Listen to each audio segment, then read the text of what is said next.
You did? Welcome everyone to Haven of Horror. Thanks everyone for tuning in. I have Robert with me as John's always. still mutant. No? Oh yeah, you're muted. God damn it. So much for doing this the professional way. I was What you waiting. get. You learned your lesson. Well, they could hear me, just you guys couldn't hear me. Gotcha. Okay. Welcome everyone to Haven of Horror for the third time. I'm Subject. I have Robert with me, becoming a channel regular. Good to have you. And as always, Torgo in the sky with diamonds. Hello. I'm in the sky with diamonds. Yes. Today, we are getting back to film reviews. We've had a couple of back-to-back game streams. But this week, we're talking about The Exorcist 3, which might be the best Exorcist movie. I can't decide. That's what we're here to find out. Is this the best Exorcist? I was gonna say, do we want to give that away early? Hey, I didn't say it is, but I said it might be. We'll figure this out as the video goes along. It's a pretty big hot take, but yeah, we'll talk about it. It is a hot take, but we'll see how we feel by the end. So Torgo, since you were the one that 2 might be the best. The best Exorcist? What? Anything might be the best Exorcist movie. Who's to say? Yeah, but Ghostbusters 2 sucks. We're still talking about Ghostbusters 2. Robert brought it up for some reason. Okay. Anyway, Torgo, since you were the one that showed me this movie, I think it was you. Or at least you kind of talked me into watching it. Might have been Austin. Might have been Austin, but he's not here, so now it's you. No. Okay. When did you first discover this movie? I don't remember when I first discovered this movie. Off stream earlier, I was talking with Robert about how I was familiar with the first Exorcist movie, and I knew about that, and I didn't really know a whole lot about the franchise in general. So I kind of automatically assumed, because the first one is like it's the greatest horror movie of all time to a lot of people. It's a very famous movie. I kind of automatically assumed that the rest of the series was not worth checking out, and that all of the sequels were, quote unquote, bad. But then I think maybe it might have been Red Letter Media's review of this movie, or maybe even before then. I think at some point I had heard that the third one was actually worth checking out. And it was always kind of then on my radar after that. And I was like, all right. And then I didn't actually watch it until a few years ago, during Halloween, where I just kind of go through a bunch of horror movies that I haven't seen before. And automatically, I loved it. It's a very different kind of movie than the first one. It's a little bit more of a detective movie with supernatural elements. It's not. It's not. George C. Scott is fantastic. We'll get into him. But yeah, it's a very different movie from the first one, so it's a bit interesting to compare them, and we can compare them more as we talk about it. But I will say, just right off the bat, as much as I love the first Exorcist, this is kind of more my movie, like my style of horror, and I just love that it's a detective movie. But not to hog too much of the discussion, just my thoughts on it. I'm sad. This Scream Factory didn't even bother to put a reversible cover on this. Oh, really? Yeah, they usually do that. What is yours? I'm curious now. Well, it's the original poster, and then I can't really see it well because I have the disc in there. But so I reversed it to the original poster because I really love that poster. But then the poster they released is I don't know how well you can see it, but it's Kinderman and the Gemini Killer, and it's really good. There's just too much information on it. It kind of spoils a couple things. So, but I really like the original poster. So. Well, that's interesting then, because then they just went back to the original poster for the 4K. But what brought this up to my mind is, so as with most movies, this has multiple, Blu-rays. And Arrow put out a 4K, a Blu-ray. I don't know if they did a 4K. I didn't know about that one. Awesome. It's not gonna. I cannot see that. Yeah, it's shining too much. Arrow, I have like one Blu-ray from Arrow Video. They are very expensive and hard to get. Like I have lots of Shout Factories, some Criterion, but Why Arrow. is that glaring so I much? just have one. Just won't let us see it. Yeah, I don't know. I have a few Arrows. I have the RoboCop. Yeah, Nice. I still need I've to almost get their gotten one. RoboCop. I need to get that one. I And I'm want so to collect mad because I love the Arrow like big boxes. You know the boxes. I bought the Lighthouse directly from A24 in that like long book form, and then immediately Arrow announced a version, and it looks better. Yeah, I'm still debating which version of that movie to get. I still don't even own the Lighthouse yet on physical media. Yeah, Why me are too. you a fraud? I don't know. There's too many Anyway, movies to buy. Not to hogtail the discussion. We'll get back to the Arrow release later.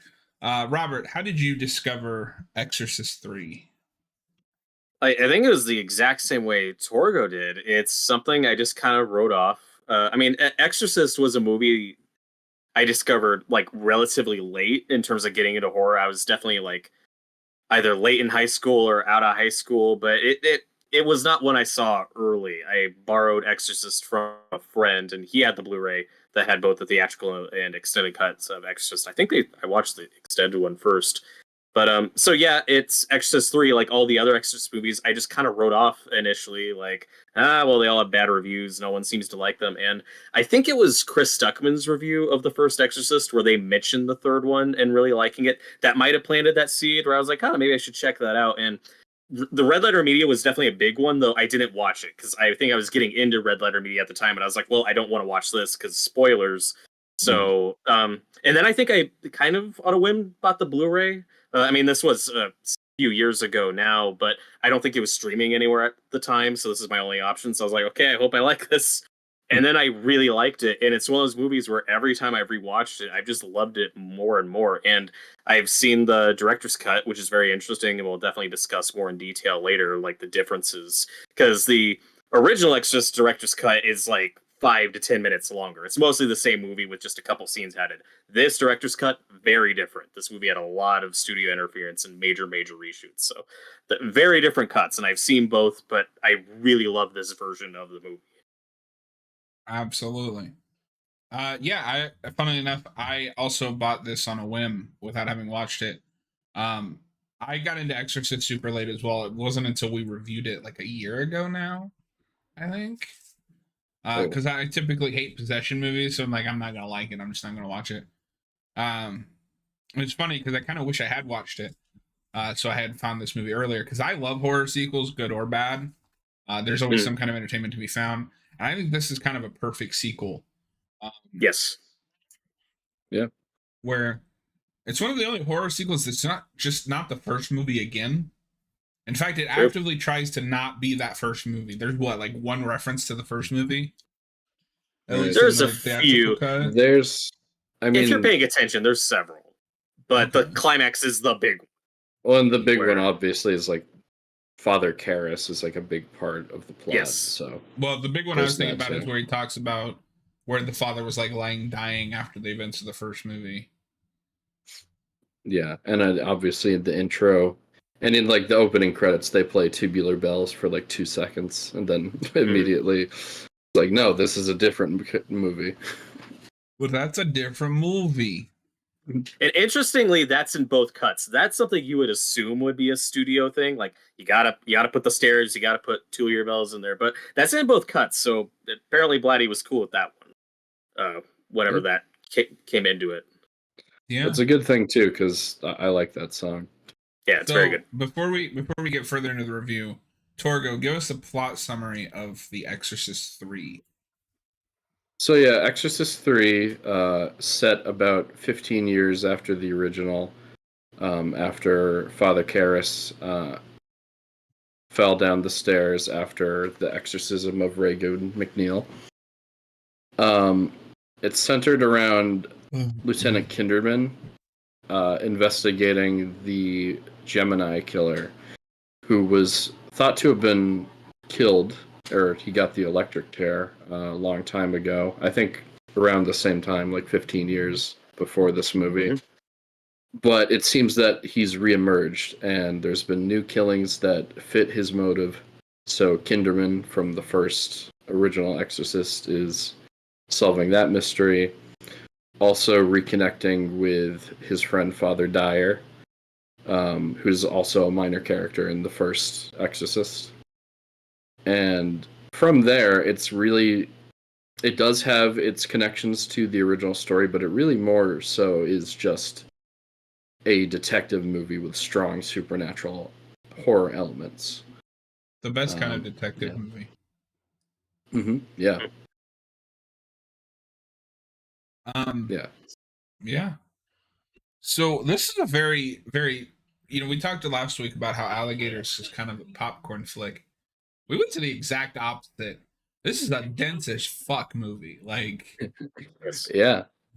And one thing I was thinking about the other day with this movie is, if we're gonna throw out any nitpicks, it's that Kinderman's family, maybe we don't spend as much time with as we could. It's not a problem for me. It's just more of an observation, like, because they're just in a couple scenes. But thank God this movie didn't come out after Scream, because if it had, the studio would say, like, okay, you got to make that teenage daughter. You got to make her a main character, because this is a movie about adults made for adults, which is not at all what you usually think of with horror movies, especially post Scream. This is in that little window of horror that I actually really like this, Candyman, Silence of the Lambs. This to me feels like Silence of the Lambs meets Exorcist. Of course, there's no supernatural element to Silence of the Lambs, but there's very similar elements to them. And what I love about all those movies, or even Seven, which there's a little bit of Seven in this, and this predates that. Mm-hmm. But it's this is a movie about adults made for adults. We're not concerned with trying to market this towards teens as a scary, hip, cool movie. It's just about adults, and I really like that. Well, I'd even argue it's kind of in between those windows of, we're just coming off the 80s golden age of slashers, and we haven't hit yet that utter onslaught of teen horror Scream ripoffs. So I can definitely see that. I mean, I'd also argue the original Exorcist was very much a movie about adults. I mean, obviously Reagan is a big part of it, but for the most part, she's being possessed by the villain, and you're seeing how that affects the adults around her. So, for sure. Yeah. So it's very much in line with the original movie. Yeah. Crazy how long it took them to get to three movies in what, almost 20 years? Well, I mean, the second movie did not help any chances of them making another sequel. What do you mean? Exorcist 2 is a masterpiece. Well, and also, I mean, I think the original title of this movie was the title of the book, Legion, and I think the studio might have pressured them into calling it Exorcist 3. Well, and very notably, the director's cut, when Scream Factory re-released it, they made sure to call it Legion. Yes. Yeah, and I kind of wish they just had called this movie Legion, or Exorcist Legion, or something like that. Yeah, that would have been a fair compromise. I think Exorcist Legion is the middle point. I think you need that Exorcist title in here somewhere to let general audiences know, because, yes, this is a standalone movie, but it also is technically a sequel to The Exorcist, maybe in more so ways than any of the other movies in this franchise. Well, I guess I should ask and get this out up front. Have both of you guys watched the director's cut?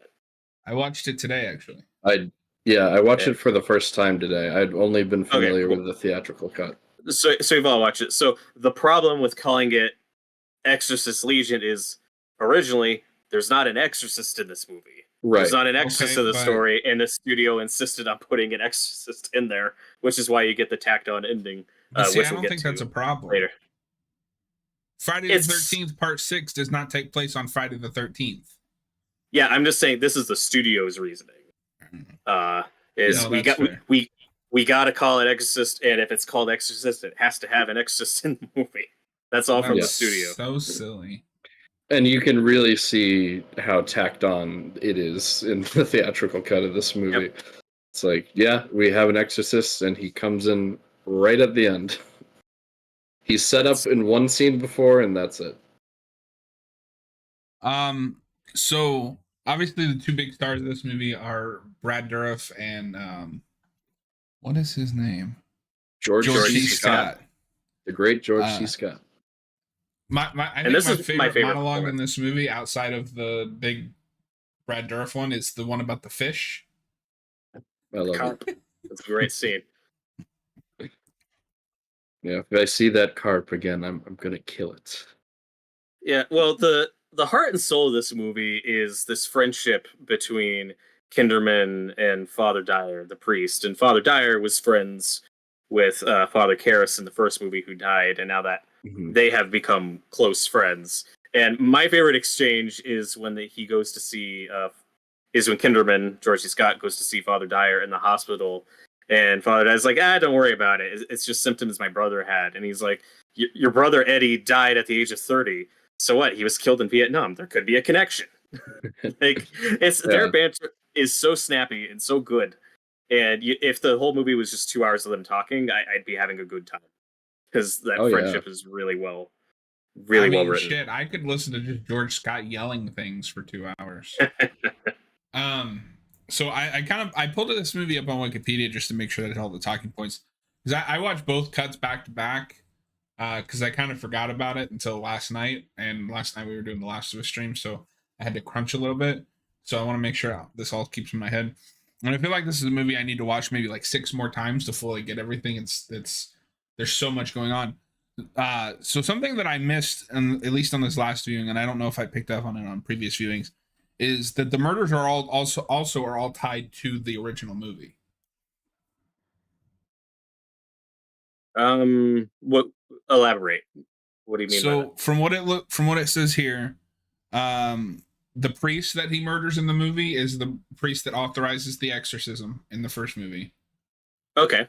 Yeah, I definitely didn't catch on.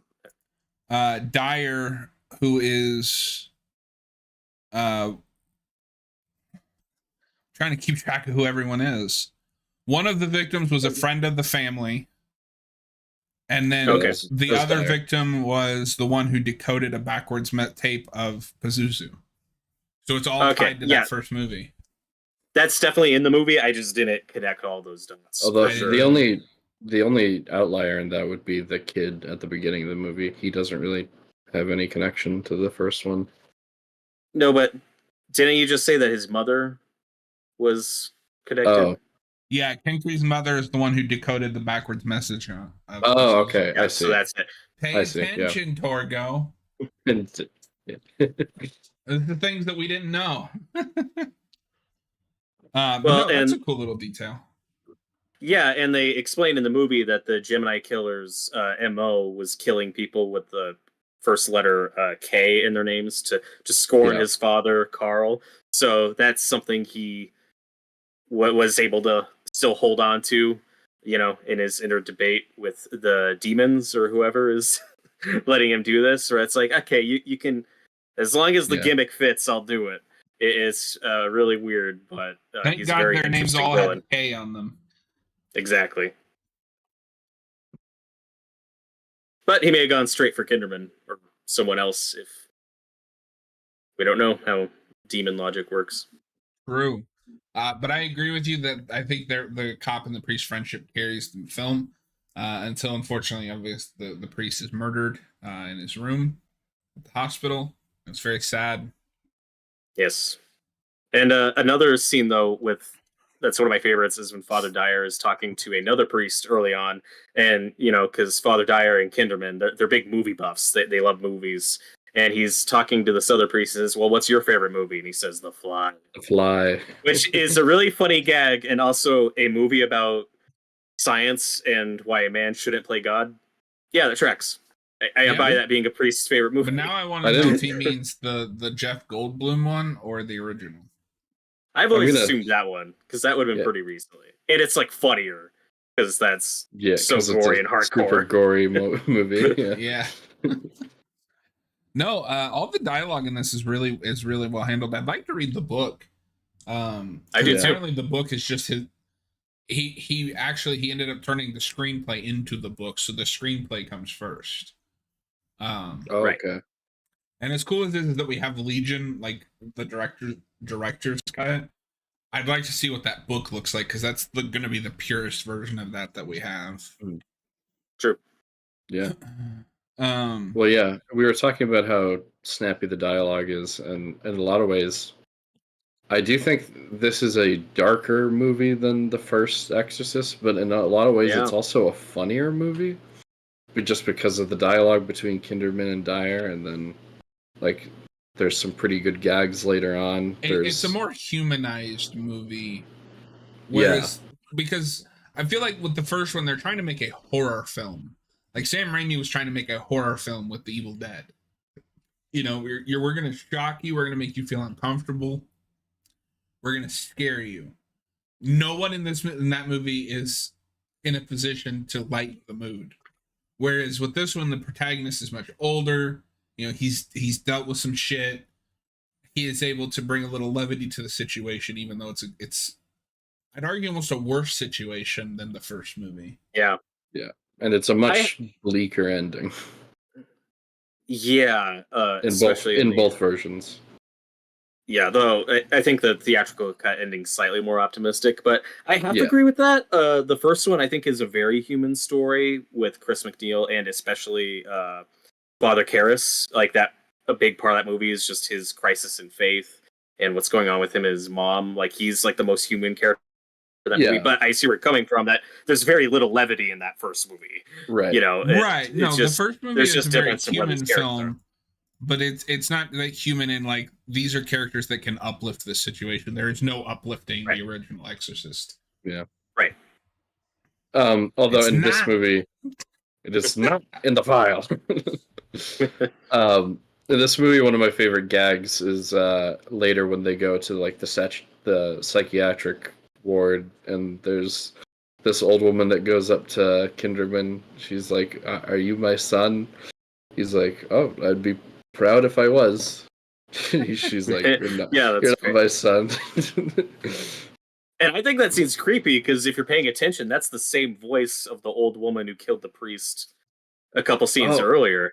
So I didn't notice it's like, that. oh shit. Yep, that's supposed to be that. Wow. This is such a great, cool, like well done whodunit, because I can't think of any examples. I just feel like whenever you try to do detective stories or like whodunit stories that are supernatural, it feels like a cop out, and it's hard to get that right. This gets that right because there's a good mystery here and a satisfying payoff. Where if you're trying to look at this divorced from The Exorcist, like it's a really weird movie. But as a follow-up to that, it's like, okay, well, this is the rules of this universe. Like this tracks. And the big difference, I think, just between the director's cut and the theatrical cut, and I think the director's cut probably reflects more what the book is like, is that the supernatural element is a lot more subtle and ambiguous in the director's cut. Where I feel like if that's the version you went with, like it could come out potentially less fulfilled or with less answers because it is so much more ambiguous on that supernatural element, which I think is the case with the original Exorcist 2, because I think the original Exorcist movie is a lot more big and bombastic than the book is. I can't compare. I haven't read the book. That's just what I've heard. Is that in both cases, the books, like William Peter Blatty, like really wanted to keep them grounded and believable and ambiguous. Like, is this person possessed or are they just insane? And, you know, so on and so forth. But as a mystery, it's just more satisfying when you have like the clear-cut answers of, oh no, there are demons involved and there's possessions and body hopping with these old people, and it's really cool and interesting. Yeah. So it's interesting that you mentioned Seven as kind of a movie that reminds you of this, because one of his inspirations for the novel was the Zodiac Killer, who apparently wrote into the local paper that The Exorcist was the best satirical comedy he'd ever seen. So I would say I could see the Seven influence, but in a funny way of events, I almost think Fincher later looked at this for Zodiac. Maybe. That's connection's unfortunate, but what's interesting is on my last rewatch of The Exorcist, like this could just be like a weird little coincidence, but if you watch the original Exorcist again, party scene in the first half, before Reagan's like gone super far off the deep end, that her mother, Kristen Neal, is hosting with like the director and everyone there. There's a party scene, and Father Dyer's there, of course, played by a different actor. But Father Dyer is talking to another guy who is talking about the Gemini program. He says Gemini, and I was like, interesting. That's a weird coincidence. And this was already around or after like the Zodiac, and of course, like the Gemini is part of the Zodiac thing. And the Gemini killer in this, like John, like you said, is clearly inspired and looking at the Zodiac killer, which was inspired by the Exorcist. Like, it's really weird, just a rabbit hole. And of course, he's talking about the Gemini program, which is it's the space program, which is a separate thing. But it still stood out to me. It was like, it's weird hearing that word in that movie and watching that with this back to back. Yeah, no, that is a crazy coincidence. Yeah, I can't say for sure if Fincher was looking at this for Zodiac. I can buy that he was looking at it for 7, but I'm not sure. It is just interesting looking at the coincidences, or not the connections, the similarities, right, and how like this was inspired by real life, and then Fincher later goes on to make a film about the thing that inspired this work, and it's all connected in that way.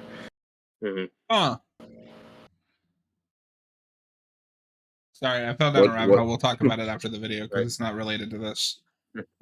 Well, and one scene that really sells their friendship, Kinderman and Dyer, is earlier in the film where Kinderman's like talking to his family, and she's like, "Oh, are you going to like see a movie?" And he's like, "Yeah, I got to cheer up Father Dyer. He gets depressed." And then Father Dyer is talking to his friend, and he's like, "I got to go see this movie with Kinderman. He gets depressed." So you don't know if they're both lying or both being honest. It's just like a cool little window in their friendship. I feel like they're in denial, and that like it's that friendship thing, right? Where it's like, "No, I'm doing this for him. No, I'm doing this for him." Exactly.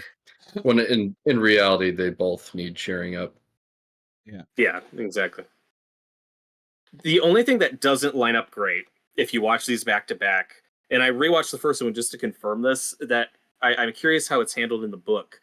Because in this film, they talk about Kinderman and Karras like being best friends and like they're not loving him, and they're not. Like, you see them meet each other for the first time in the first movie. My assumption is, from what I've heard, that first movie freaking just gutted so much of it out that the writer Blatty really wasn't happy with it. I'm going to assume that was either changed from the book, or there's just a lot more scenes with them interacting in the book. Because in the first movie, it's like Kinderman and Karras meet, and then Karras dies at the end. Like, that's all you get. And now in this movie, they're like best friends. So like that stuff happened off screen, I guess. Like, I'm sure that's fleshed out and makes more sense in the books. It's just the one thing that doesn't really track if you watch them back to back and you're paying attention. But it doesn't bother me too much. It's not a big deal. I don't know. I feel like you could justifiably say that happened off screen with how much time happens during the first movie. Yeah, for sure. Yeah, I don't know if it would be enough time to say that they're best friends, but I don't know. But is that coming from a demon? Like, no, he's. No. I think George. He's Kinderman. Yeah, he's said like that. Damien was my best friend in this movie. I loved him. Okay. That's the line. Yeah, maybe. It's after, and I guess you should get into this. It's after he first goes to the cell and sees this mysterious patient in this padded room, and he like has a freak out moment because he's like, "That's Damien Karras, or I'm going nuts." And that was my best friend. I loved him. And for me, why this cut is the theatrical cut is actually the one I prefer over the director's cut. Is in the director's cut, they didn't bring Jason Miller back as Karras. It is just Brad Dourif as Karras / the Gemini killer. And having Jason Miller there, who's giving a great performance and who has to do very different stuff from what he did in the first movie, is so good. Like, to me, it makes like the heart of the movie really work. Like, cut going back and forth between seeing Jason Miller and seeing Brad Dourif. Like, I think that's really effective and is the big reason why this is the cut I actually prefer. I go back and forth when watching it because it did take me a minute to realize. I watched the director's cut first, and I forgot they swapped back and forth in the theatricals. I was like, why are they using like VHS quality for this? There's already a cut of this scene. But after watching them back to back, I think the only thing that holds me back from saying that is the definitive version of that scene is that I think Brad Dourif's line delivery of all those lines is way better than the other guy. I think Jason Miller is great, but Brad Dourif is one who was not happy with the theatrical cut because a lot of his scenes were cut and replaced with Jason. But everything with Brad Dourif was completely reshot. None of it was reused in the theatrical cut because the set's different. In the original version, they shot it's like there's like brick walls in that room, and when they reshot it, it's a padded room, so everything's reshot. And Brad Dourif is also like giving a much hammier, more over the top performance, which is the one I prefer. Because it's just so much more dynamic, and having Jason Miller gives more of that emotional connection. But Brad Dourif's performance in the original version they shot is very good, and I get where he's coming from because he's not happy with the theatrical version. So I get where he's coming from. It's just a very subtle, different performance, and I think it's the reason to watch both cuts, just to see that contrast. But I think Jason Miller's great in the scenes he gets, and the scenes we do get with Brad Dourif going really big and over the top. He's very good at it. It's very entertaining to watch. He's so good. And that's the only reason I struggle to say that one cut is definitively better. It's more of a preference for me. You do miss half of that Brad Dourif performance. But also I think not seeing Jason, you said his name is Jason Miller? Yes. I think not seeing him also helps downplay some of that supernatural. It's like, which was the original intention. Is this really Father Karras? Or is he going insane? Or is Kinderman going insane? Yeah. The reason... Oh, go on. Well, no, it's interesting to hear that Dourif wasn't happy with the theatrical version because, like you said, I actually prefer his performance in that version. And he's giving two very different kinds of performances. In the original, he's more, quiet. He's a little bit more quiet. He's very, sinister. And it's very effective. But when he goes big in the theatrical version, it's still really scary. It's not it's not cheesy or anything. He's not doing a Jim Carrey performance. That part where it first changes over to Brad Dourif and he screams about how he's the Gemini killer and he wants to be remembered. That part is really creepy. And he does a great job of it. Yeah. They pick a really good spot because the movie's at least consistent with it in the theatrical version where it's always Jason Miller until we hard cut to Brad Dourif and it's a really heightened, loud moment. They pick a good place to switch to Brad Dourif. Okay, this is what the Gemini killer looked like, and now he's kind of seeing him. The main reason why I don't think the ambiguity works, at least in the director's cut as it exists, is that, and I'm sure this plays much better in the book, what I find personally distracting about it is that you have George C. Scott playing Kinderman, who was not Kinderman in the original. The original was Lee J. Cobb, who passed away and obviously couldn't reprise his role. But George C. Scott is great, so whatever. The problem is, you as an audience member have already adjusted mentally to knowing that, okay, this is a different actor, but this is that character. Got it. So when he's in a Brad Dourif, and then says, that's Damian Karras, as an audience member, I don't know. I'm wait a minute. So are we pretending that Brad Dourif is what Jason Miller looked like in the first movie? Or is this just what he's saying, but he's not seeing, but we're not seeing what he's saying? You know what I mean? It's the mental adjustment I'm already doing to, okay, there's a different actor playing Kinderman. Fine. So when he's saying, oh, that looks like Damian Karras, I don't know how to read that scene as an audience member because it's okay, are we just pretending that Brad Dourif is what Jason Miller looked like in the first one? Or that, you know what I mean? That's what I find distracting about it personally. Okay, so it's a mystery movie with a mystery. Yeah, I'm not talking about the piece itself. I'm talking about the outside element of it, and I get that. I do see what you're saying. Yeah, and I get what you're saying. I just find it funny that you're complaining about a scene in a mystery movie that leaves you with more questions. Well, it's yes, but I'm just saying the character is saying something, and I don't know. So maybe the happy compromise would be just put the original actor back in at maybe the end, Like that's the Maybe. one that the cop shoots, but for the rest of the movie you see Durf. And it's Yeah, then there's that moment of like, maybe. oh, it I don't was know. Karis. I think I would find that to be pretty jarring. If I'm used to seeing Brad Dourif for most of the movie, then out of nowhere, Jason Miller pops in. And the reason why it works for me is just talking about the theatrical cut is specifically is that the theatrical cut leans so far into confirming the supernatural elements. That's why I'm able to roll with it because it's at least consistent with this version of the piece. So it really just comes down to, do you prefer the supernatural part being ambiguous or confirmed and real? The theatrical leans hard into that. And as a sequel to The Exorcist, like, I'm fine with that. So that's my pick. I think I am too, just because the first Exorcist also isn't subtle, which is really funny because like everyone's clueless, and I'm like, okay, look at her, like, come on, like she looks like a demon.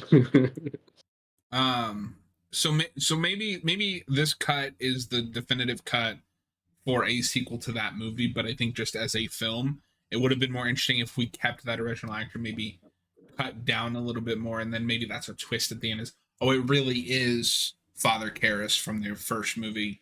We haven't just recast it, so this is a very specific. Yeah, exactly. And I see where it reminds me of that movie Identity. I don't know if you guys have seen that. I have not seen that one. That's a the guy that made Logan, James Mangold. Oh, that's yeah, an Mangold. early James Mangold film, and it's a kind of whodunit slasher, and you're following all these people. Interesting.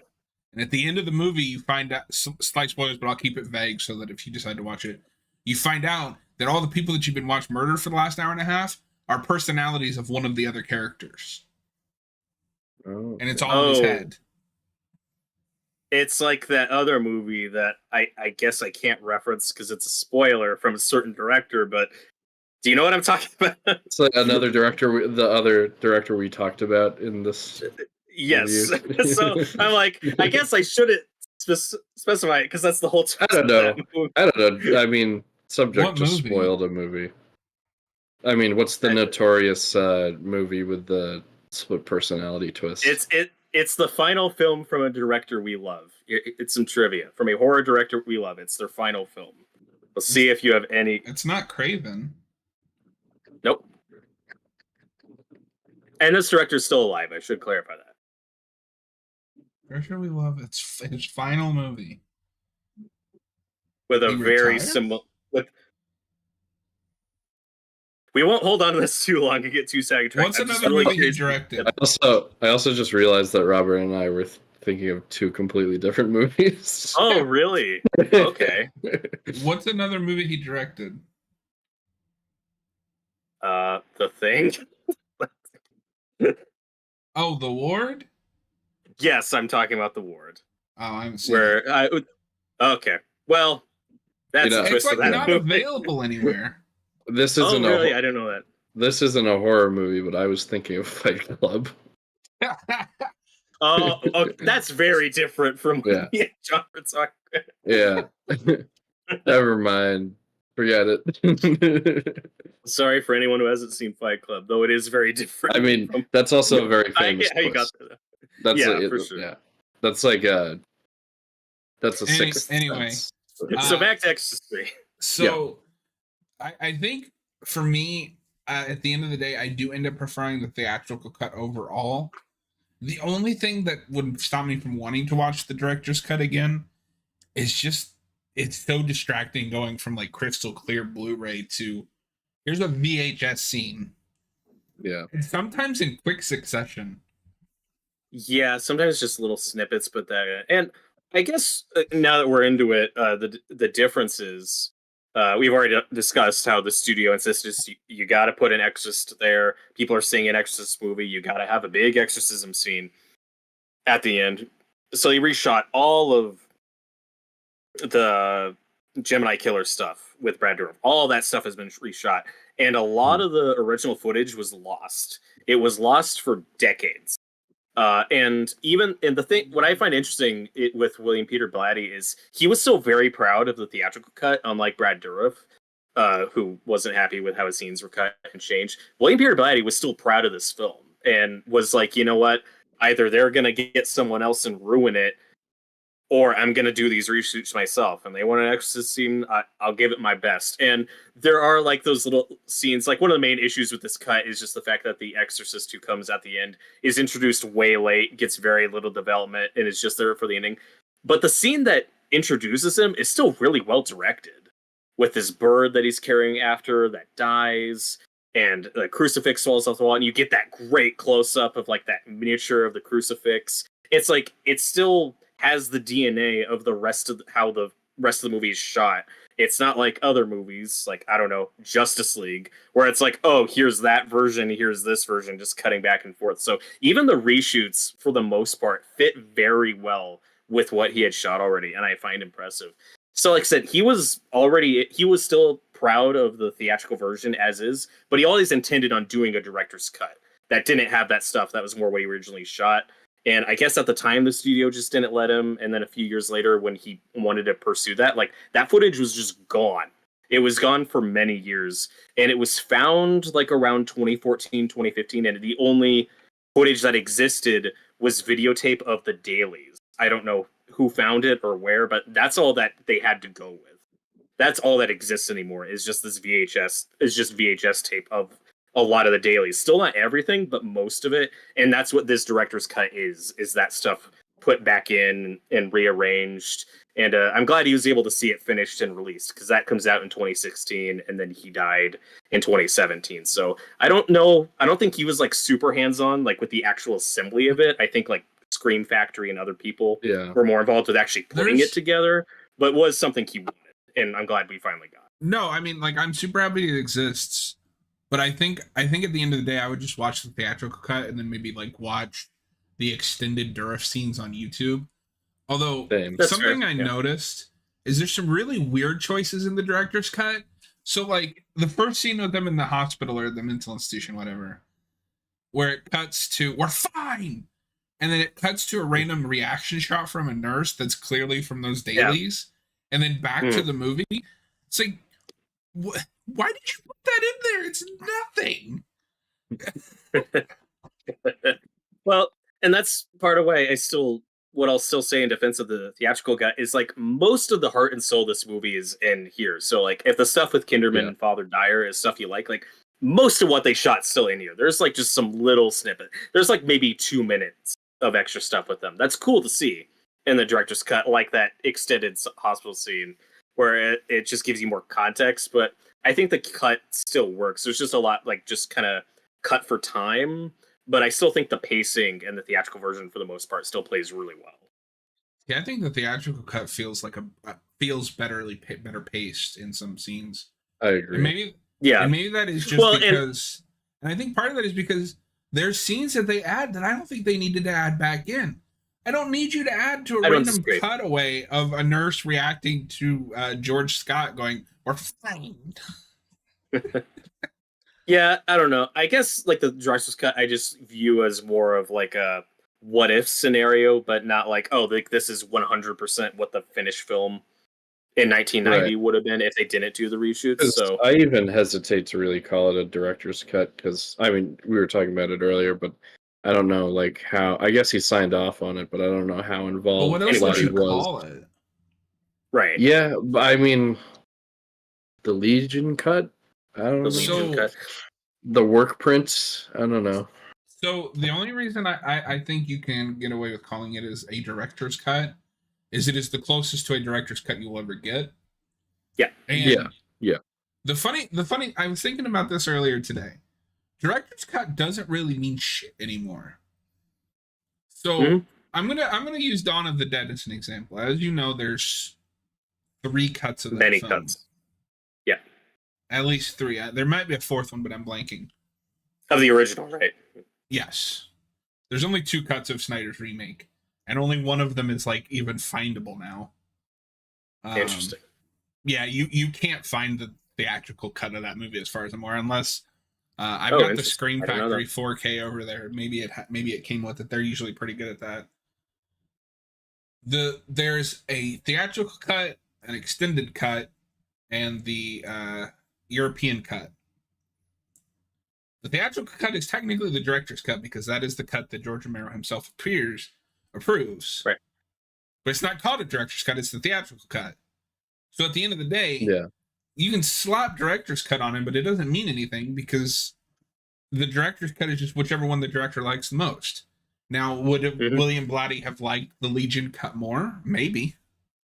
I don't know. I didn't know the guy, but... Right. Yeah, that's a common thing with a few other movies, too. Like, I know for the Blade Runner director's cut is technically not the director's cut. Well, in the early 2000s, like, ruined director's cuts with all those crappy comedies. Here's the unrated, director's cut. And horror movies. We had a lot of that with horror, too, where it's, like, just 2 minutes longer. Yeah. Give me the Friday the 13th director's cut, you cowards. Well, it's interesting that you talk about that, though, because the director's cut of the original Exorcist, which is the one I actually prefer, but I like the theatrical one, too, is what I have on Blu-ray, but that's not a director's cut. It's William Friedkin's cut is the original version, but he cut a lot of stuff out that the writer, William Peter Blatty, was not happy with. So many years passed. Friedkin kind of mellowed out. So, like, he says as much. Like, I did it for Bill, as in Blatty. Like, the director's cut we have, he did just to put some of the stuff back in that Blatty was upset was cut. So, it's more of a writer's cut. That version is more of a writer's cut than a director's cut. And I don't know. I'm assuming that that's the version Blatty prefers. But in the case of Exorcist 3, this was made several years before that other cut of The Exorcist came out. So some of the stuff he does in this movie, I think, was also him just kind of remedying things that he was frustrated by the first movie. Because I know him and Friedkin were working together for a while to make an Exorcist sequel, and then Friedkin dropped out. And then after that was when Blatty published it as the book, and then decided, I guess probably directed it himself just so that no one else would mess it up. So I think that's part of like what Blatty's true Exorcist sequel was. The Exorcist Believer. That would have been his favorite. No. He's rolling in his grave right now. I'm not gonna say I'm glad Friedkin died before that movie came out. But I don't know what else to say. Well, we had to find out that the reason that Chris McNeil wasn't allowed in the exorcism was because of the patriarchy. This is not a real believer. We already talked about that movie. No, but do you guys see what I mean, though? Where it's like, I think that was like part of his motivation in making this movie was just kind of remedying some stuff. It weirdly parallels Dr. Sleep, where, and of course Stephen King wasn't very hands-on with Dr. Sleep, but like that movie kind of fixes, or in his mind, of course, corrects some things he wasn't happy with the first movie. There's kind of a weird parallel there. Both like, many years later. I'm kind of in the King camp where I'm like, yeah, this kind of fixes things for me. Yeah, and I love the original Shining, but I kind of agree. Yeah. Mike Flanagan is the man. And like I said, at least with this movie, to your point about, like, he probably would have preferred the Legion cut, but he did do the reshoots himself, and was proud of it. So the circumstances sucked, but it's not like someone else came in and shot and added stuff to his movie. Like, it is still 100% his movie, and I think it turned out great. And I think that ending still works in the theatrical version. Like, I think the biggest thing I have with the Legion cut is that it has such an anticlimactic ending.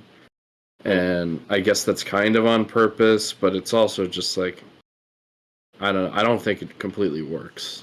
It feels unfinished. What were you saying, John? The biggest missed opportunity with this is they should have just called the director's cut Exorcist 3 Legion. This is the time to do it. Then you could just argue it's a different cut of the movie. It's a different movie. Well, I think even when they showed the logo at the beginning, it doesn't say it says William Peter Blatty's Legion. It doesn't say Exorcist 3. Well, because on the back they call it disc 3 Exorcist 3 Legion. Or no, excuse me. Okay. Legion director's cut. Right. Which I don't know if that makes sense because there's not a theatrical cut of Legion. Yeah. Well, it's the title. It's the title he wanted, so I'm fine with the other cut just being called Legion because Every he time I won see it. that, I just think of Mass Effect because there's a character in that named Legion. Oh, I thought you were gonna mention the show or the Marvel The that's based on the Marvel. character. Yeah, There's a show based on. Oh yeah, yeah, Legion. that Yeah, FX show. Legion. I Yeah. watched like one episode of that and then kind of forgot about it. I haven't seen any of it. Yeah, I forgot it even existed. So yeah, I think I've been struggling with the endings because in one way I prefer the theatrical. It's more bombastic. It's more movie esque. But there's something just simple and like kind of a bad ending for the protagonist of that theatrical cut of that director's cut that I like. Yeah, I I don't think know. the theatrical cut still has that. It's just after a more bombastic, over the top scene. Because he still shoots Father Karras. Okay, so I'm glad we're at the ending because one thing that's really interesting about if you compare the director's cut or extended cut of the original Exorcist. Wait, no. Retract that. If you compare the theatrical version of The Exorcist to the director's cut of Exorcist 3 called Legion, Exorcist begins with an establishing shot of a sunrise, and Legion ends with a shot of a sunset. And that's really cool. That's true, and probably yeah. intentional. But in both alternate cuts, those shots are still there, just like placed in like slightly different places. Because in the case of Exorcist 3 and the theatrical cut, that shot of the sunset is still there. It's just used as a transitional shot to the cemetery scene where they're reburying Father Karras and finally laying him to rest again, which in my opinion is a more emotionally moving ending, and I think having Jason Miller just makes the climax a lot more emotional and satisfying for me personally. But in the director's cut, Kinderman just walks in there, shoots the Gemini killer, cut to a sunset. That is the end of the movie. Yeah, and it is very grim.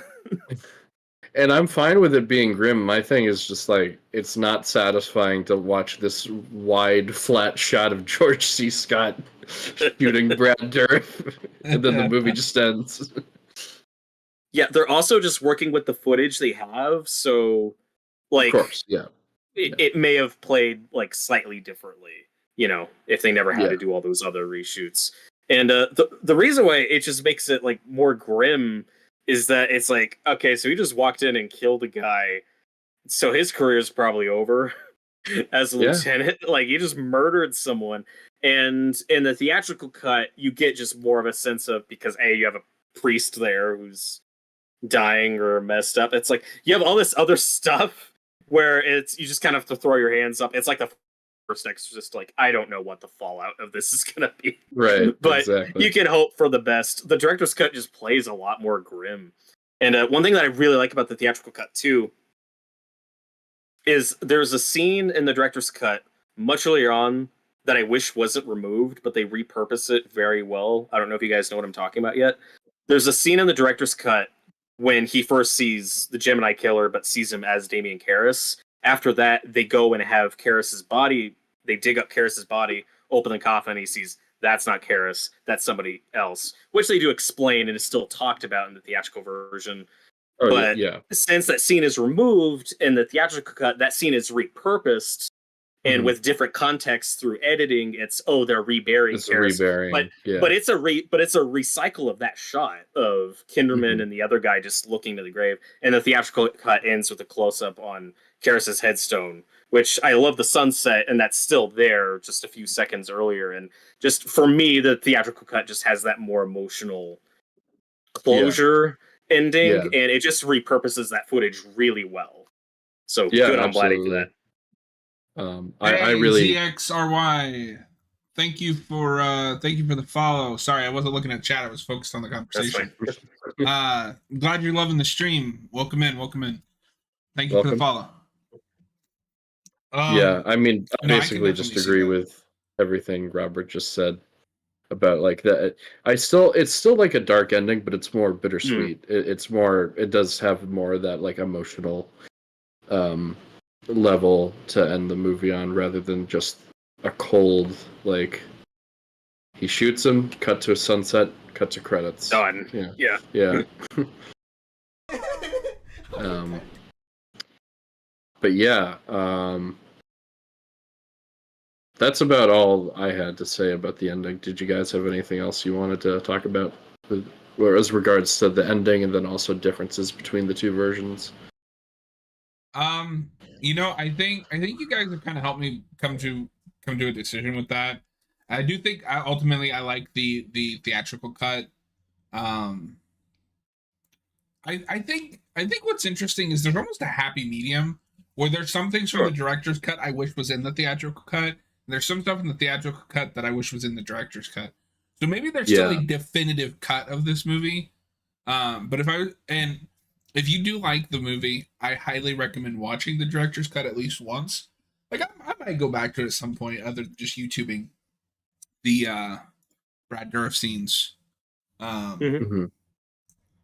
So yeah, I mean, there's no bad cut of this movie. There's only the cut you prefer. It's not BVS where there's only one good cut. Exactly. Well, and I think that's true of a lot of movies with director's cuts. Like there's somewhere in the middle where I think is the definitive cut. Yeah, that's fair. I'm still very happy with the theatrical version as is, and there's just so many great like little moments just as a detective story, just with the details. You're rewarded for paying attention. Like the first boy, like the first victim, he talks about like him being decapitated and his head replaced with the head of a Jesus statue. And then a couple scenes later, Kinderman's visiting Dyer in the hospital, and he walks right past that statue, missing a head, and you're like, no, he didn't see it. He didn't see it. Dang it. It was right there. It's like, oh no, just all these great little moments. And I guess the big thing we still haven't talked about, though, with the climax that I haven't heard your guys' take on is, as tacked on as the Exorcist stuff is, the exorcism itself, I think it's pretty awesome. I think it's pretty entertaining. So cool. Like, I don't think it's bad at all. Like, so as much as I respect and understand a preference for the more subtle, ambiguous version of this movie, and maybe that plays great in the book, and I totally get where you're coming from, like with preferring that version. The exorcism sequence you do get is so awesome that I don't care. I can roll with it. But where do you guys land on like the actual exorcism sequence we get? I mean, I love it because it doesn't watch like a studio mandated scene. It's so crazy. And it doesn't go on too long. It's only a couple minutes. It doesn't go on too long. And there's so many like, creative details in there. Just like with the bodies kind of rising up from the floor, and the priest being like stuck to the ceiling and his like skin starts peeling off. Like it's insane. And there's some details in there that I didn't notice until later viewings. Like they talk about how I think the kid at the beginning was like he was like crucified on rowing oars, and then at the end you see Karras's body on the rowing oars in the same like crucifixion shape. So yeah, no, I think it's pretty fun. It hits that right level of camp for me, which is what I love about the Brad Dourif scenes. You know me, I love me some camp and horror. Well, speaking of camp, I think the campiest scene of this movie is both versions. When Kinderman's daughter is almost decapitated and his wife is standing there. It is very Raimi. It is the most Raimi thing in this movie. It's kind of cheesy, but I kind of love it. Like, and the buildup is so intense. Like, it totally works for me. But that's a scene I could see somebody laughing at, and like not in a good way, but it works for me. Like I said, it's the most Raimi thing in this movie. So, funnily enough, the Arrow cover that I was talking about, I sent it to you guys. You can check it out whenever you get a chance to. It has the tears on it. That is a cool cover. I do like that. I think it's way better than this boring ass Steps poster. I like the poster. Oh well, I don't know. I really like that poster. It's simple. It's simplistic. It's simple, but I don't know. Yeah, there's also a shot that I don't remember if it's in the director's cut or if it's a reshoot, but early on, Father Dyer is like walks past and looks at those steps for a second. It is very sad, and it's a callback to the shot at the end of the first movie where it's him looking at the steps. And I don't immediately remember if that's in the director's cut or if that's a reshoot. It's But setup and payoff. yeah, exactly. And the other thing with the climax that I really like in talking about that closure is that in the theatrical cut with the exorcism, you get more of like the team up of the priest and Kinderman shooting him, where it feels like it takes both of them, like both the faith and just the literal physical means of shooting him and killing him, to not just kill him but expel the spirit. Without the exorcism element, if it's just him shooting Karis and assuming that all the supernatural stuff is real, if it's just him shooting him, then I'm just going to assume that that demon just jumped to somebody else's body. Right. Which is part of why the director's cut plays so grim if you're assuming that the supernatural stuff is real. So that's just part of what I like about the theatrical cut is with between both the faith and actually killing him, those two things together, it feels more like, okay, this is the end of that story. Well, see, that's kind of why between I the thought two you were comparing it to Seven in a way, because the director's cut ending reminds me in a lot of ways of Seven. Sure, I can see that. Like both very grim. Yeah, we don't have enough grim endings in movies. I like grim endings. Well, that's why we like horror. Maybe a little more climax, film where they have an ending was needed. I can see to your point earlier that like I'm looking at this film as a companion piece to the first one, and in that through that lens, the theatrical cut is better. But looking at the director's cut just as its own singular piece, like I totally understand preferring that version. Yeah, because it is the correct opinion. You've backtracked already. I know. So that's what's great about it. If we don't have anything else to say about the ending, I think we should talk about the most famous scene in the movie. Yeah, we almost missed that. Yeah, because I think it's important that we mention that. One of the most famous jump scares in horror movie history. It should be shown in film classes. And the movie as a whole should be shown in film classes, damn it, because this is a very well shot, directed movie. It is one of the few jump scares that doesn't piss me off in a film. Yeah. I will let you two talk about it a little bit. Well, since you brought up. Okay. Yeah.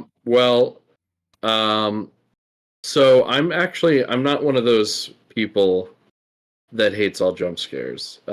I think a jump scare needs to be done well in a movie to be effective. I'm not anti-jump scare, and I think a lot of like discussion around horror movies recently has kind of become, like jump scares are bad, like they're never good.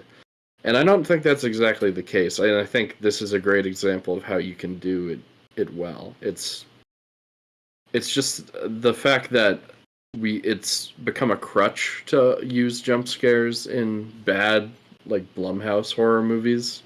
Lots of loud noises. Yeah, loud noises, spooky clowns coming at you. Where this movie makes you wait, or this scene makes you wait for an excruciating long time. And yeah, just like the right amount of time, and then when you least expect it, when you kind of just like give in and you forget about it, it gets you. And they also give you a false scare because she goes in that room where a guy yells at her. It's like, oh, that's the movie jump scare. Okay, so it's a false. There are two false jump scares in this movie, and they both have screams, but they don't have any music attached to them. There's one a lot earlier where Kinderman's like alone with the other priest. Oh, that's right. Yeah. Like a woman screams and bumps into him, but it's just that there's not a stupid music sting on top of it. It's just like, okay, that's one false jump scare. And then the second one is with the nurse when the guy yells at her. But there's an amazing detail in this scene that not everyone catches, and my mom caught it on first viewing when I showed this to her, is when the guy yells at the nurse and says, I'm going to report you. What's your name? So she tells him her name. And if you're paying attention, her last name starts with a K. Mm-hmm. So if you notice that, you're like, oh crap, she's definitely going to die, but you still have no idea how. Yeah. Which still just adds even more attention to it. And the last place you expect the scare to come from is from a door she like just locked, and right when she turns her back, that door flies open, someone comes out with the shears, and it's awesome. It is a wonderful sequence. It's just so well executed. It might be my favorite jump scare I've seen in any movie. It's Probably, good, but my favorite is still the Friday the 13th. Jason coming out. Oh, of that's the lake. That's a good one. That's a good one too. Also up there is obviously the blood test scene in The Thing, which is a movie we talked about recently. That's a video we should do. Top 5 jump scares. Yeah. I think we could do a top 10. I know you hate jump scares, but we might win you over to a top 10. For me to come up with 10. There's one in Jaws that I really like. With this, well, with if the you list them all now, we won't have any for the video. That's true. But and my favorite in The Thing is the defibrillator scene, personally. But the blood test scene is already great. I feel like half of my top 10 would just be like The Thing. The Thing, yeah. And then so real quick, just to segue off that, apparently John Carpenter almost directed this movie. Interesting. That I did not know. He dropped out because he saw how much Blatty wanted to do it, but man, there's a part of me I wanted to see that. I want to see that. It would have been great. I don't care because I love the way this movie uses establishing shots, and the camera is just still for most of the time, but he knows when to use it. We haven't even talked about the dream sequence, which is the most bizarre sequence of the movie, but I like it. And then so I love the way this movie is paced and directed, and I don't think it would have been that different if because this reminds me of a couple Carpenter movies. So that would have been interesting to see, but I think Blatty's such a unique filmmaker, and I still need to see his other film, The Ninth Configuration, but I love this movie so much. Like, I don't have that at all. I'm not like, I wish it was Carpenter. I love Carpenter, but I love the movie. I don't know if I wish it was Carpenter over this, but Carpenter's not my favorite director. He might be in my top 5. I know that might be blasphemous as a horror guy. I can name other horror directors that are more consistent than him. Sure, he's in my top 5. But especially 90s Carpenter. Like Carpenter, they gave us In the Mouth of Madness. Yeah. Imagine how trippy that movie would be. I'd definitely be down to see that version, but I think for most of the reasons we already talked about, I'm just glad that we got Blatty's version. Yeah, I mean, I'm glad. And I think at the end of the day, so I started this video with asking, is this the best Exorcist movie? I think I finally come around to saying this is my favorite Exorcist film. I have 2 answers to that question. My first answer is I think the first film is the better film. I think both cuts. I prefer the extended cut of the first one, but I think both cuts of the first one are great. That's a hot take. And it might be. Again, I think I'm with you, except for the ending. But yeah. That's a discussion for another time, but looking at these as companion pieces, the extended cut's the better cut with that ending. But anyway, I think my point I was saying is I think the first film is the better film. It's still the best Exorcist movie. This is just my personal favorite. This movie is just made for me. I love detective. I love crime stories. It's like I said earlier, this reminds me of Silence of the Lambs. It's also very similar to Candyman, just in tone. And there's still like that investigative element. It's just movies that I really like. Review. I love Candyman. It's God, I hate having to be objective, but like I guess this movie would be like a 4.5 for me. I want to give it a 5. But it's probably more of a 4.5 for me, whereas Exorcist I think is like a near perfect 5 movie. But this is the one I just prefer this. It's just a personal taste thing because I do love this movie. So that's my answer. Okay. So we talked a little bit about the dream scene, but it's the most like I'm gonna compare it to A Nightmare on Elm Street, especially the later movies. Yeah. Like this is like a melting pot of like movies, but it doesn't feel like a mess. Right. No. Yeah. That's what the whole movie could have been just weird and self-indulgent, but it's not. Like that dream sequence works. Apparently. Yeah, exactly. Yeah, Exorcist 2 is like that dream sequence for the whole movie. That is a great. Stay tuned for our Exorcist 2 commentary coming soon. That'll be a blind commentary for me.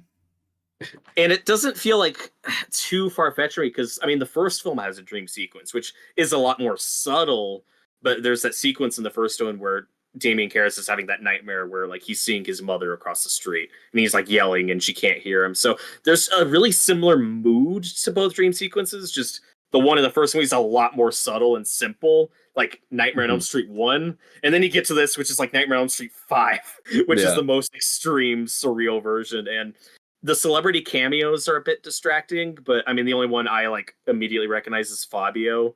So that's weird and fun. But like there's other cameos there too of just people that I just don't know.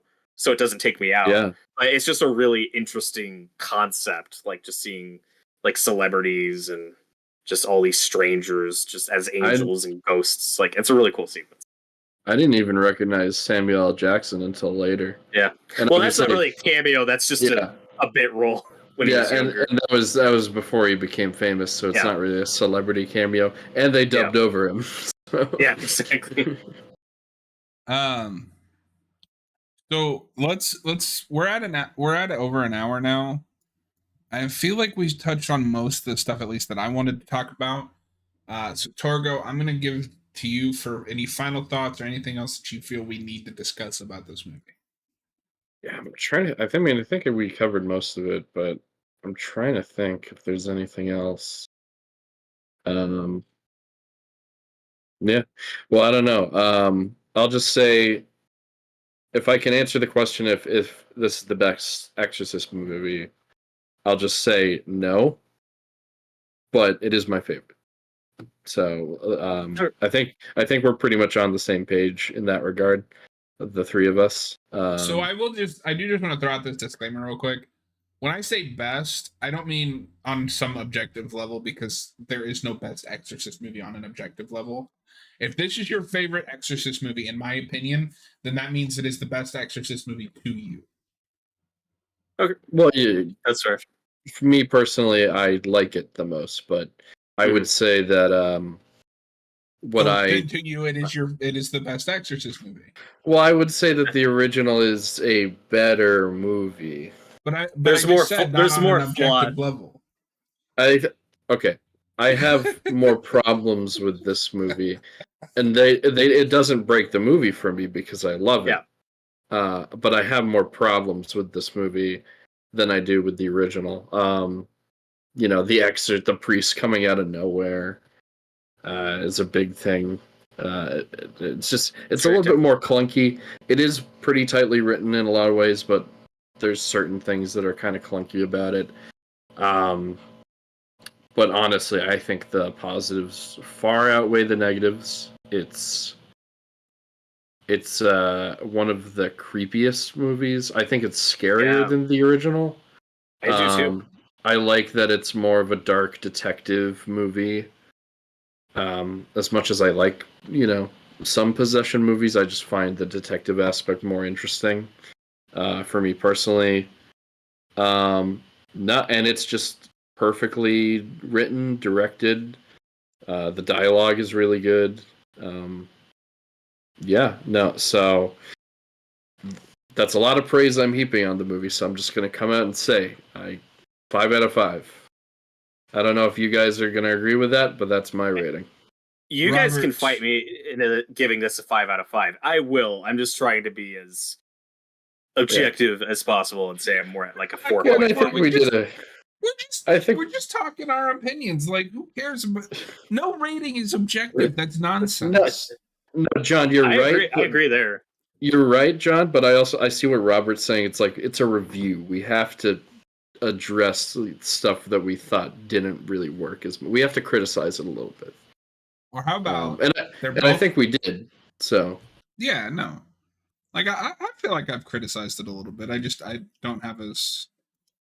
But I also don't like I think the original movie is a masterpiece. It wouldn't make my top 10 movies. This wouldn't either, but completely fair. Robert, final thoughts, anything else that you want to talk about? Ooh, I'll try to get through this real quick. Take your time. So like we've said, the stuff with the priest is very tacked on, the Exorcist specifically. But like if we had just gotten a scene earlier of Kinderman and him actually meeting each other and having a conversation, I think it would just feel a lot more natural. The movie does a really good job though at setting him up. Like there are other reshoots where that priest, Father Morning, is at least mentioned. So beyond just like the one establishing scene with him, so the reshoots do a really good job of setting up that character. It's just if him and Kinderman had any screen time before the climax, it would just feel a lot more, natural and a lot more natural woven. Then, and one scene that we don't need to talk about long that I just really like. You're talking about how this is a sequel that doesn't repeat the first movie. It's a very different movie. There's just a possession element and some returning characters. Like it's like 101. Like this is how you make a great sequel that stands on its own. The only notable gag that is repeated from the first movie, and in my opinion, does this gag better, is in one of the first scenes of the first Exorcist movie. Father Marin, the titular exorcist of that one, played by Max von Sydow, he's sitting alone and there's a clock in the background and then it stops and it's quiet. This movie repeats that gag where George C. Scott's Kinderman is talking to a priest in the middle alone and there's this grandfather clock in the background and it's just one static shock. And we're just this one static shot and we're just watching that hand wave back and forth and it just stops and it's dead quiet. And in my opinion, this is the creepier, more effective version of that moment. It still works fine in the original, but I think it's improved here. And it's like the only gag I can think of. There's no vomiting or head spinning or levitating. It's like the only gag I can think of off the top of my head. Like, oh, that's a repeat from the first movie, but I think it works. Okay, yeah, I can see that. And all I have beyond that is just a couple quick fun facts for anyone who cares. I guess it's fine to throw this at the end. So Lee J. Cobb played Kinderman in the original and died only a few years after The Exorcist came out, which was really surprising because he's only in his 60s.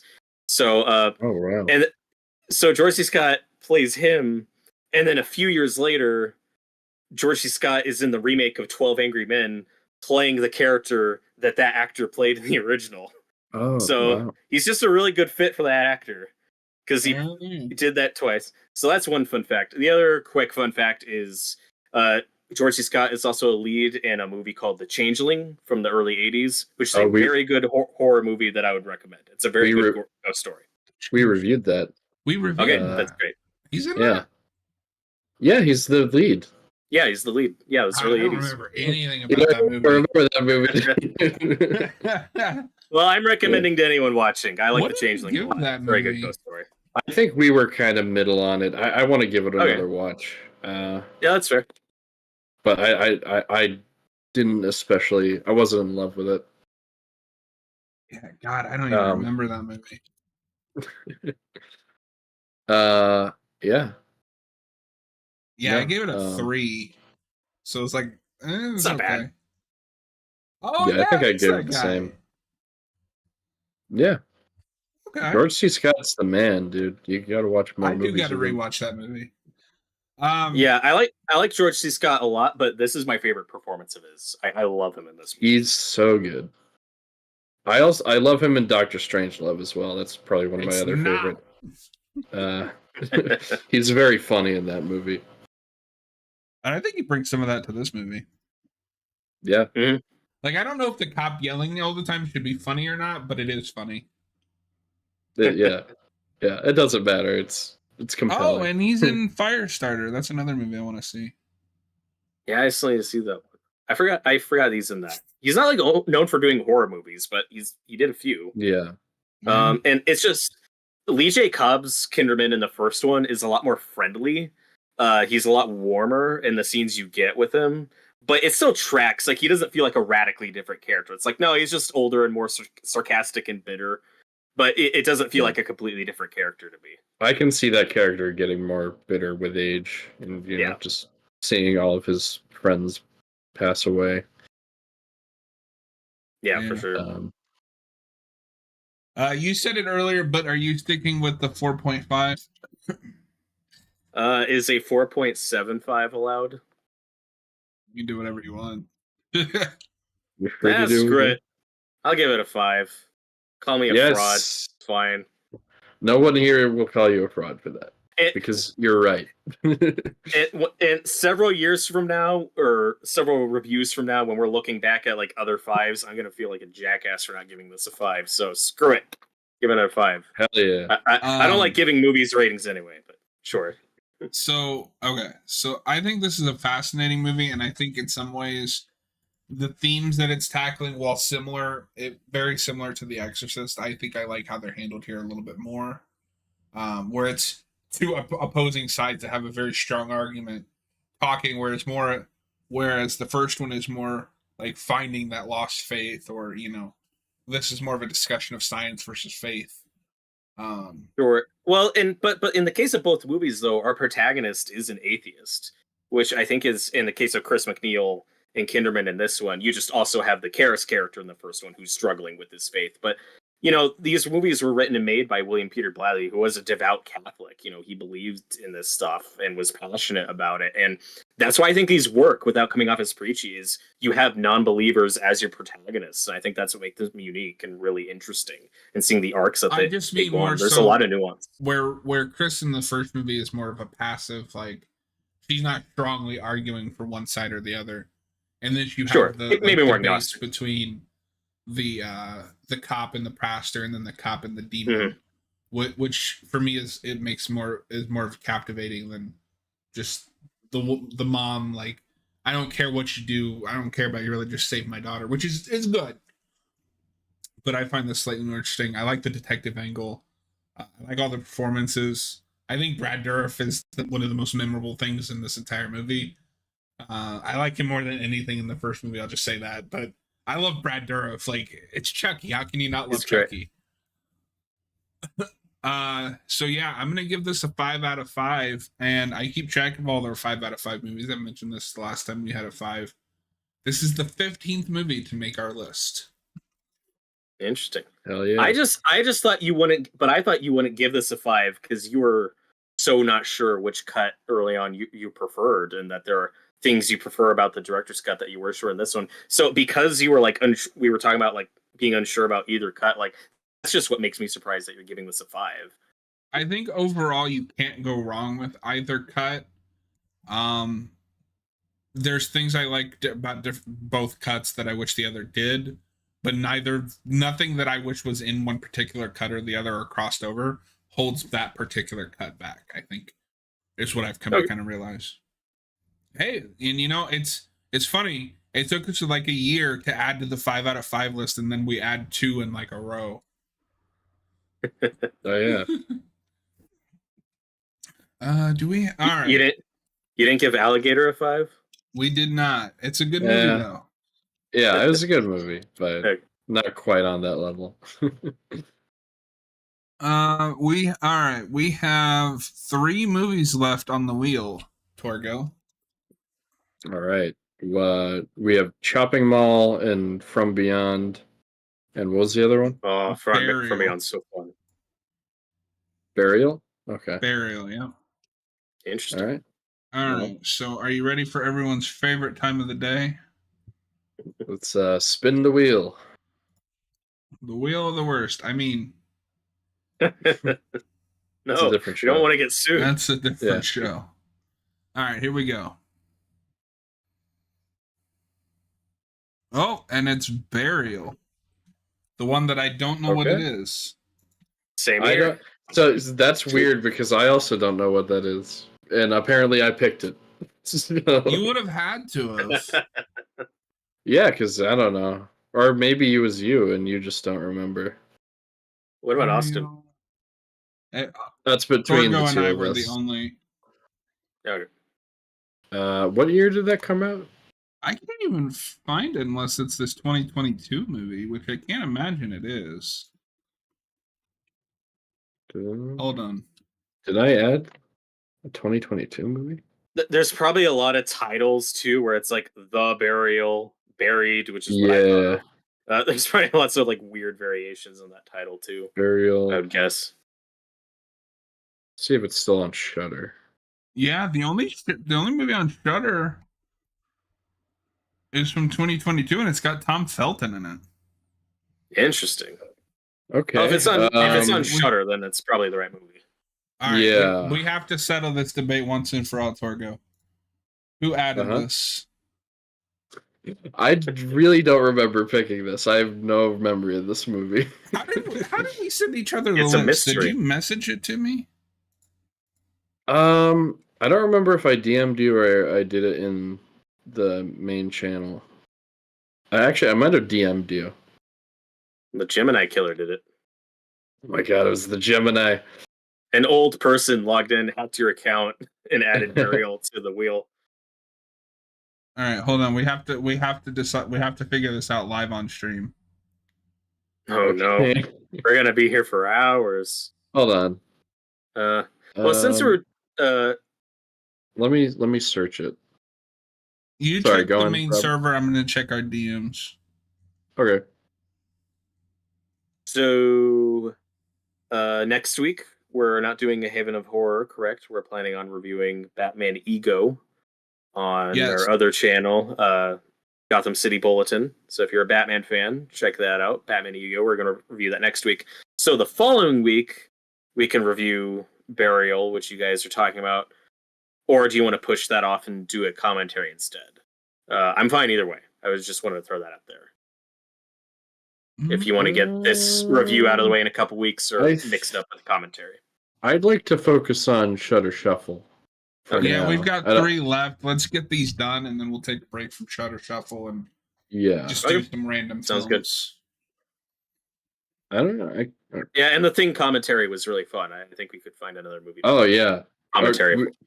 I don't know if you guys are up for it, but we could do Exorcist 2 for the next commentary. It's not. That's not a streaming, bad choice. unfortunately. Oh, okay, we'll have to wait until that's You're gonna streaming. or buy it. I'm not seeing anything I for have guilty Burial. purchase. I'm not even the, seeing Shutter Shuffle lists. Interesting. Okay. Yeah, I mean, Well, maybe we'll have to settle this afterwards if we can't do it on stream.